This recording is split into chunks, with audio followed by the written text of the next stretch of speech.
सबसे पहले जानते हैं संस्कृति क्या होता है। तो संस्कृति एक ऐसा सामाजिक संदर्भ प्रदान करती है जिसमें व्यक्ति निवास करता है और निवास करने के बाद भी अपना विकास की ओर अग्रसर करता है। जहाँ पे आदमी रहता है, जहाँ पे व्यक्ति रहते हैं, वहाँ पे निवास करना कहा जाता है। समझे? और निवास करने के बाद होता क्या है, वो धीरे धीरे आगे की ओर ही बढ़ना शुरू करते हैं, है कि नहीं? तो उसी को कहा जाता है संस्कृति।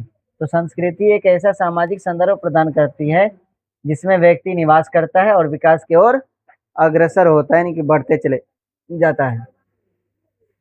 बुद्धि पर्यावरण के अनुकूलन में सहायक होती है। बुद्धि क्या क्या सहायक करता है? पर्यावरण को समझने में। समझे? अगर बुद्धि नहीं रहेगा तो पर्यावरण को समझेंगे, माहौल को समझ पाएंगे नहीं ना। कहीं नई जगह पे जाओगे तो सबसे पहले क्या जानना पड़ेगा? पर्यावरण को।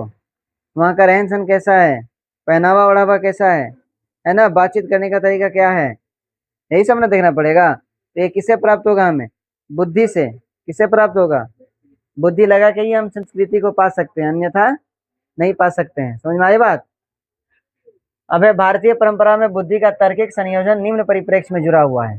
भारतीय परंपरा का जो बुद्धि का तार्किक संयोजन है वो किस में जुड़ा हुआ है? निम्न में। जिसे पहला है संज्ञानात्मक क्षमता। संज्ञानात्मक क्षमता से क्या मतलब बनता है?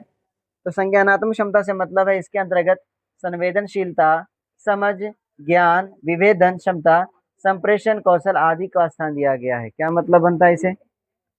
तो संवेदनशीलता और समझ ये हमें बताता है कि हमें कब क्या करना चाहिए, क्या नहीं करना चाहिए।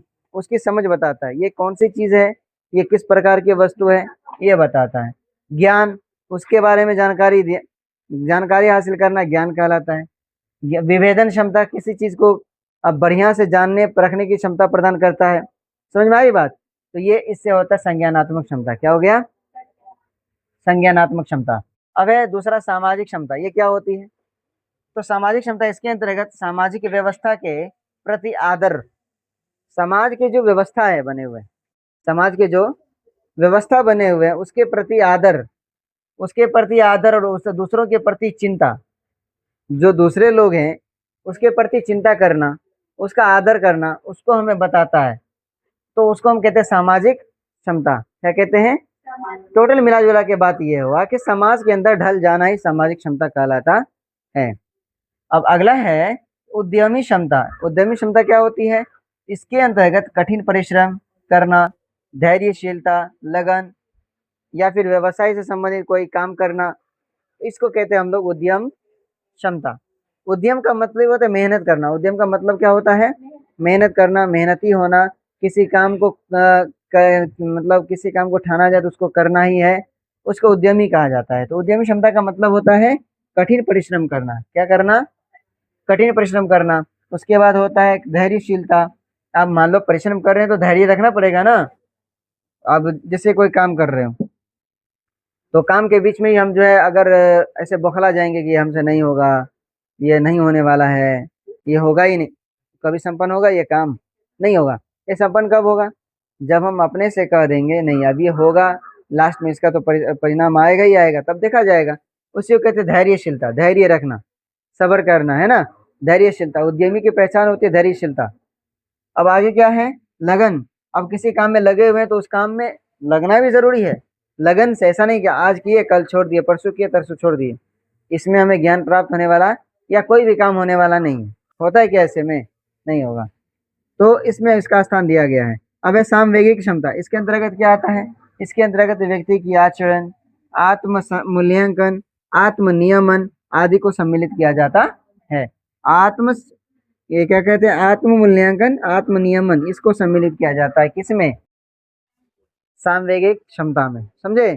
तो टोटल ये हो गए, ये 4 प्रकार की क्षमता हैं। वो भारतीय परंपरा के अनुसार बुद्धि में तार्किक यानी कि बुद्धि लगा करके इसको हम समायोजन कर सकते हैं। बिना बुद्धि का कौन संज्ञानात्मक समझ में आ सकता है? कोई तुम्हारे सामने कोई वस्तु दे देगा तो बिना बुद्धि का समझ जाओगे ये कौन सी वस्तु है? नहीं समझ सकते हो। सामाजिक क्षमता को समझ सकते हो कि समाज के प्रति क्या रहना है, कैसे रहना है। बुद्धि, पागल आदमी अगर कोई है तो समाज के प्रति रहता है। समाज कहता है यहाँ नहीं बैठने के लिए, वो वहीं पे बैठ जाता है। कहते ये काम नहीं करने के लिए, वही काम कर देता करता है ना। तो फिर तो बुद्धि का तार्किक संयोजन करने के लिए हम इसी बात की मतलब इसमें हम लोग बुद्धि का तार्किक संयोजन करते हैं। अब आगे क्या है, तो आगे है आपका अभिक्षमता परीक्षण के प्रकार। अभिक्षमता परीक्षण के प्रकार क्या होते हैं, तो ये दो प्रकार के होते हैं। अभिक्षमता परीक्षण के दो प्रकार होते हैं। कितने प्रकार? दो प्रकार। एक तो होता है आपका स्वतंत्र अभिक्षमता परीक्षण और बहुल अभिक्षमता परीक्षण, दो प्रकार के हुए। स्वतंत्र अभिक्षमता परीक्षण और बहुल अभिक्षमता परीक्षण, दो प्रकार के। कौन सा परीक्षण हुआ? अभिक्षमता के परीक्षण, है ना। अब देखो, अभी स्वतंत्र अभिक्षमता में भी चार प्रकार के होते हैं। लिपिकीय अभिक्षमता, यांत्रिक अभिक्षमता, आंकिक अभिक्षमता और टंकन अभिक्षमता। ये चार प्रकार की अभिक्षमता किसमें हो गए? स्वतंत्र अभिक्षमता के परीक्षण में। अब दूसरा जो बहुल अभिक्षमता है, उसमें भी चार प्रकार के होते हैं। विभेदन अभिक्षमता, सामान्य अभिक्षमता, आर्म्ड सर्विसेज अभिक्षमता। ये कई बार एग्जाम में आता है। ये आर्म्ड सर्विसेज अभिक्षमता किसका प्रकार है, किसके अंतर्गत आता है? किसके अंतर्गत आता है? अभिक्षमता परीक्षण के प्रकार के अंतर्गत आता है। बात समझे? आर्म्ड सर्विसेज अभिक्षमता, व्यवसायिक अभिक्षमता, ये चार प्रकार हो गए। अब इस चारों प्रकार में सबसे पहला जो विभेदन अभिक्षमता है, उसके उसके ये 8 प्रकार, 7 प्रकार है। कितने? शाब्दिक तर्कना, अंकिक तर्कना, लिपिकीय गति और शुद्धता, यांत्रिक तर्कना, अमूर्त तर्कना, वर्तनी उपयोग, भाषा उपयोग, देशज या स्थानिक संबंध। ये 8 प्रकार के इसके अंतर्गत विभेदन अभिक्षमता के अंतर्गत आते हैं। किसके अंतर्गत आते हैं? विभेदन अभिक्षमता के अंतर्गत आते हैं। तो अभिक्षमता के कितने प्रकार? 2 प्रकार। अभिक्षमता के 2 प्रकार, कौन कौन सा? स्वतंत्र अभिक्षमता प्रकार, बहुल अभिक्षमता प्रकार, है ना।